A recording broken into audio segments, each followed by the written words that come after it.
The setting, City of Chicago. We have corruption, heist. Wait, is this Set It Off? No, this is a Kaiju cinematic destruction review of Widows. Let's all go to the lobby. Let's all go to the lobby. Let's all go. Let's all go. Let's all go to the. Let's all go.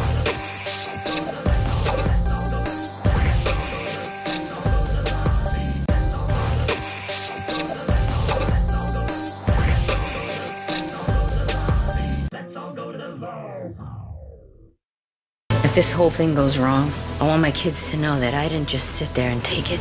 I did something.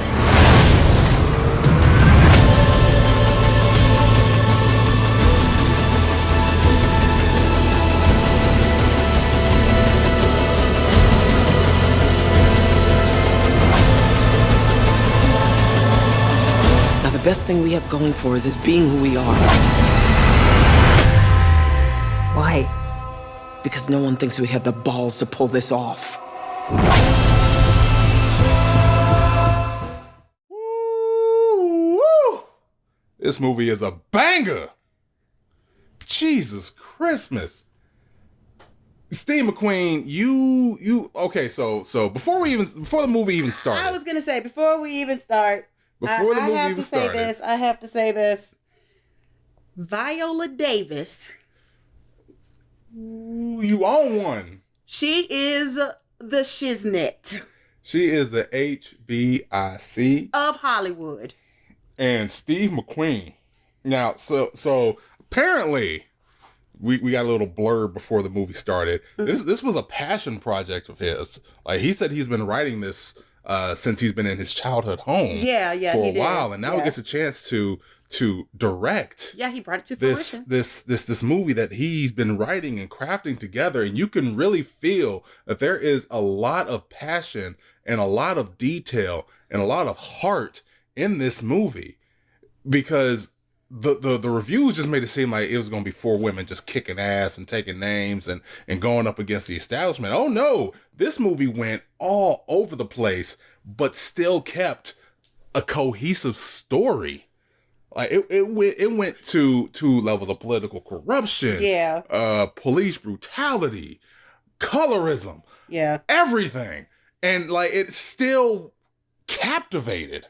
Yeah, it didn't give you a break. It just went straight from one plot to the next, and everything flowed so well that there was no way you could have been confused. So well. I mean, it was just literally right there in between. Even with the snapshots that you get in the beginning, you're still like, oh, wow. Okay, here's the story already. Before the opening credits actually hit, it tells you everything you need to know about every character that's involved in the movie. Yeah. And it's just like, wow. And it's not even 10 minutes into the movie and you already get that. Yeah, it did it without exposition. It did it without like, oh, hey, by the way, this is my character. It was just like, no, you just get to see a snapshot of them living their lives. And it was juxtaposed with a lot of the other stuff going on. I don't want to spoil anything about the movie, because I want y'all to go into this fresh. Right. Because this is amazing. Right. And what I was going to say is what made it genius is there is no explanation. None. No explanation. It just is a thing, and it's a thing. And you see as the story just moves on, story moves on, it's just like, okay, you know everything that you need to know, and everybody in this movie killed it. Oh God, did they? So Daniel Kaluuya, he has transformed from being one of the most sympathetic characters in cinema with Get Out. Let me tell you about that man right there. Hold on one second, because we're going to get into this motherfucker. We're going to get into him.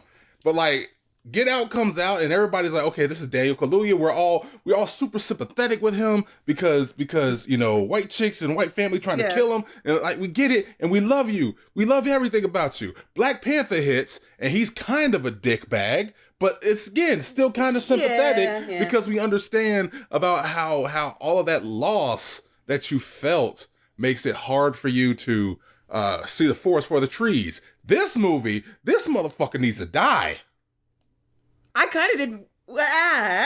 Yeah, no, because like he's good. Oh. He's good. He's ruthless. Is so like I was afraid of this man. Like, as you see, when you watch the previews on television, even just watching the previews of him in the cemetery, just standing there. Oh my God. He's just... You got chills. You were like, holy shit. He is intimidating. He's not a big, imposing guy, and he's freaking intimidating. He was in intense. this movie.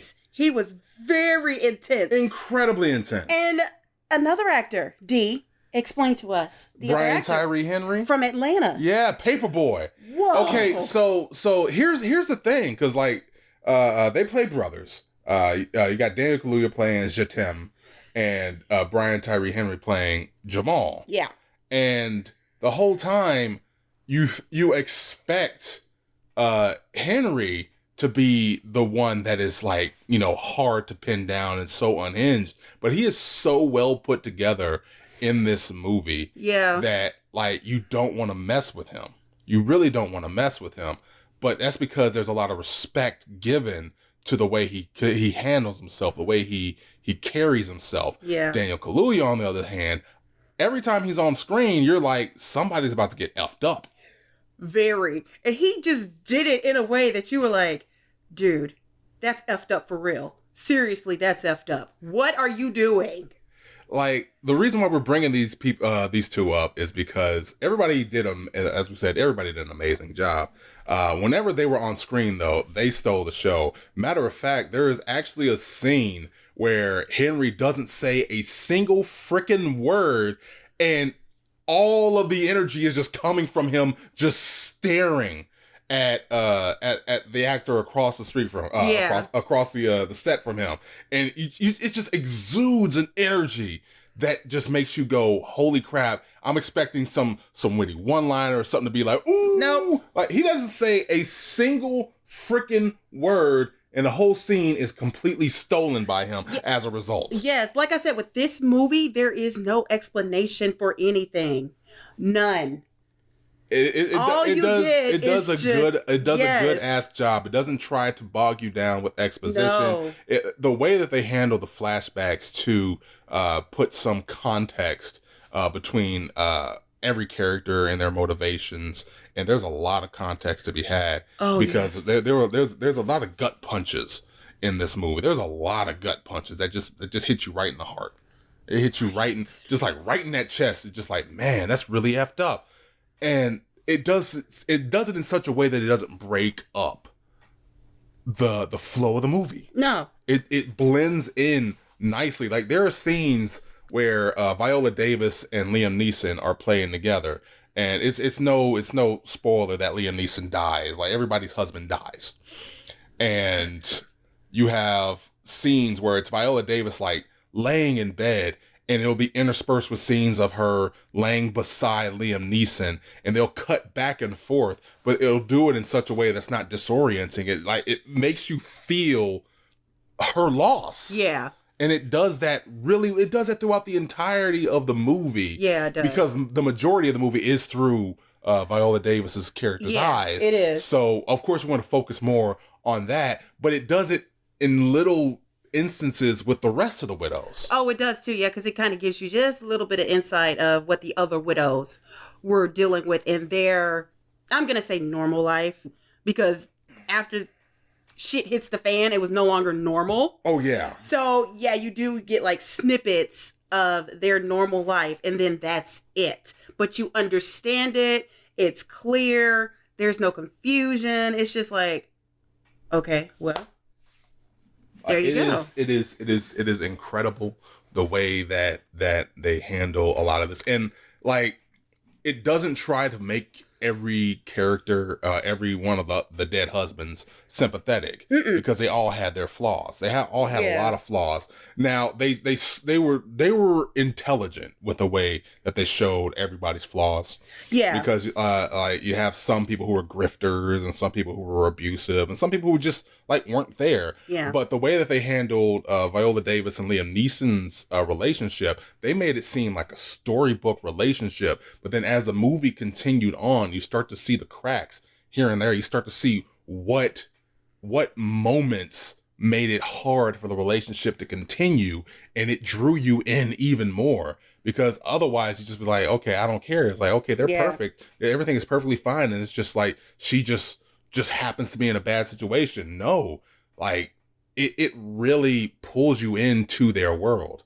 Now the story is more than just them, though. Oh, it is. As we said at the beginning, like during the intro, corruption. There's a lot of political intrigue that I wasn't expecting. Yeah, not only that. Movie. Yeah, not only that, with the setting of Chicago, and then you have the corruption of the politics, and then you have the racial tensions. Yep. It all kind of like blurred together. That you were like, "Yep, that's what's going on today." It felt uniquely Chicago. I'm not gonna lie. It definitely felt uniquely Chicago. It was from the way the politics are addressed, from the way crime is addressed, from the way racial tensions were addressed, and it did it in a way that again didn't slow the movie down. Everything had a purpose, and it was done in such a way that I really want to see this movie again. Me too. And when I say blurred between those lines, what I'm meaning is they didn't like throw it in your face like, oh yeah, this is Chicago. You got racial tension. You got political corruptions. I'm going to pay you. You do this for me. I pay. No, it was just like blurred that you were just like, oh, wow. It flowed together. It flowed together perfectly because like they didn't at once stop and hit you with something like message. Like, no, it was just like there. No. It just existed. And that's what made it so damn good. I got to give a shout out to my girl. I keep on forgetting her name, even though like she's my girl, Michelle Rodriguez. Oh my God, she killed it. And you got to give a shout out to somebody else in there too. Okay. See, I had her name up and I scrolled past it. Cynthia Erivo, who played a character who doesn't really come along until like, I want to say the second act of the movie. But when she does, her presence was known. Her presence was known. She laid it down, and she didn't even like she really didn't have many lines. No. But again, just like Henry, whenever she was on screen, you just felt something. Yeah. You felt a lot of it. And like it never felt like any one person was outmatched by another actor or actress. No. It never felt like that. No. It felt like everything was just well put together. And of course, Viola Davis, like, if you're going to have a somewhat dramatic role for Viola Davis, she's not only going to cry, she's going to have a little snot bubble coming out the nose. You were going to say that. She's going to have, she's going to have that. You were going to say that. Like she I knew it. Like not even like 10 minutes into the movie, snot bubbles. Like, I got you. I see it right there. She just needs to get awarded for this movie. She definitely her she acted her ass off. No, she showed her natural born ass. She showed her natural born ass with this role. And she scared the shit out of me, and she wasn't even like that dominant of a character, but she scared the crap out of me. I was like, holy shit. Like she was perfect for this role, and they could have easily had her be the little perfect woman that kept everything together. But they made sure to let you know that she was petty, that she lost control. Came to play. She, like, everything about her was like, she is out of her element as a character, and she is struggling. Yeah. But you could feel that struggle. You could feel that desperation with Viola Davis playing this part, and it's just perfect. Another final shout out I got to give to, in terms of loving this acting, is Colin Farrell. Holy crap, yeah. I was not again when we went into this movie, we saw all the trailers and they gave the list of names, but like we thought it was just going to be the story about the four women trying to get back at people. Oh no. And then they threw in so many other subplots. Yeah, that's not the movie. This is not a revenge movie. If that's what you think it is, it's not. Like, this is just freaking amazing. And Colin Farrell plays an alderman, or a would-be alderman, son of an alderman, who's trying to keep family power, keep the family power going in this particular ward. And the whole time he just hits his role again perfectly. I hated this man, but I felt for this man at the same damn time. I could feel for him. Yeah. And just Jesus Christ. As I said, there are some gut punches in this movie that I wish I could spoil, because like there are some lines in this movie that just sent chills up my freaking spine. And I honestly don't think I have anything left to say about this movie. So you know what time it is? I do. Daria, give me your score. God, compared to Viola Davis and Kahlua and Paperboy, I gotta give it 5 stars. You said Kahlua. What was the name? Kahlua. I'm sorry, Kahlua. And 5 stars. And the chocolate liqueur, him too. Yeah, Yes. him. Because, God, that man right there. Woo! I mean, he is a tasty piece of chocolate. I ain't gonna fucking right damn. I'm making the parallels. I'm drawing the parallels. Okay. Give me your score, like right now. Okay. So whenever it comes to these kind of movies, I don't like giving 5 stars. I don't I really don't. But you can't find anything in this movie. Because it's like, it always feels like, man, there's way too many movies that you're just like, this 5 perfect movies to. And like maybe there was like a lull here and there, but even then everything fit perfectly nicely. Like at the beginning of the movie, there was an issue with like how police responded to the heist that led to where we were.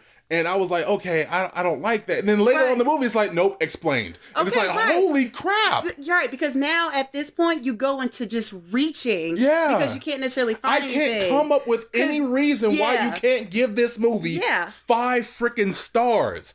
This movie, like, it knocked my socks off. Oh, yeah. Because it was fun. It provided me something more than what I expected when I came in. And I already expected a good movie. Like, if all I got was a heist movie where Viola Davis kicked ass with 3 other women and Michelle Rodriguez most likely, like, died, because that's what Michelle Rodriguez always is. She, like, dies in every freaking movie.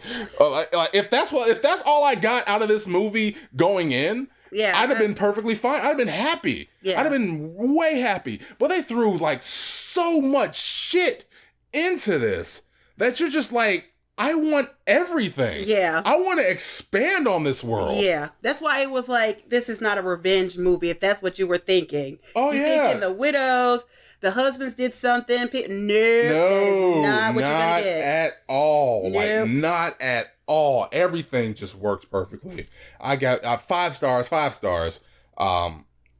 Shit. I don't have anything else to say. I got nothing else to say, so you know what that means. Kaiju out. Bye.